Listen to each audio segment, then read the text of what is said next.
Hello friends, welcome to my channel Chishti's cooking vlog. అందరూ ఎలా ఉన్నారండి? అందరూ చాలా బాగున్నారని ఆశిస్తున్నాను.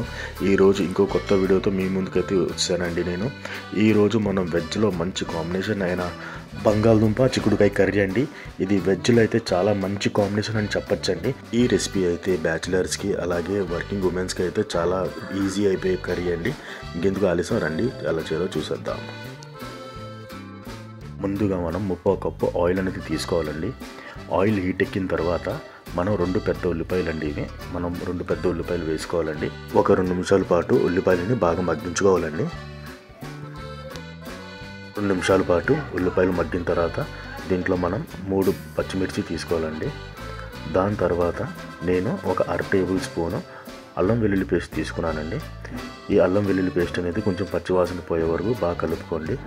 ఆ తర్వాత నేను 2 టమాటా తీసుకున్నానండి. ఈ టమాటా ఉల్లిపాయ అన్నీ కొంచెం బాగా ఉడికే వరకు కొంచెం బాగా కలుపుకోండి. చూడొచ్చండి, టమాటా ఉల్లిపాయ కొంచెం బాగా మెత్తగా అయిపోయిందండి. ఇప్పుడు నేను 1/2 కేజీ చిక్కుడుకాయ తీసుకున్నానండి. ఈ చిక్కుడుకాయల్ని మనం ఉల్లిపాయ టమాటాలు వేసుకున్నామండి. చిక్కుడుకాయలన్నీ వేసుకున్న తర్వాత అండి నేను 2 పెద్ద బంగాళదుంపలు తీసుకున్నానండి.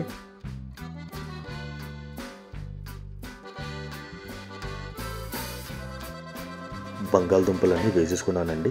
ఇప్పుడు మనం ఒక చిన్న టేబుల్ స్పూన్ పసుపు వేసుకోవాలండి. ఆ తర్వాత రుచికి సరిపడా ఉప్పు వేసుకోవాలి. ఇవన్నీ బాగా కలిపిన తర్వాత అండి ఒక 5 నుంచి 7 నిమిషాల వరకు మూత వేసుకొని లో ఫ్లేమ్లో ఉడికించుకోవాలండి.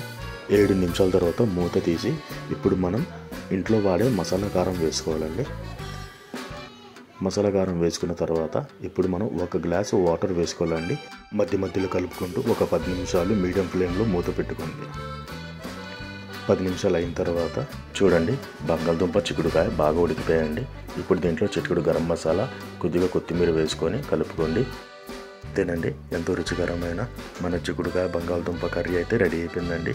నా వీడియో నచ్చినట్లయితే లైక్ చేయండి, షేర్ చేయండి, సబ్స్క్రైబ్ చేయండి అండ్ కామెంట్ కూడా చేయండి మర్చిపోద్దు. Thank you.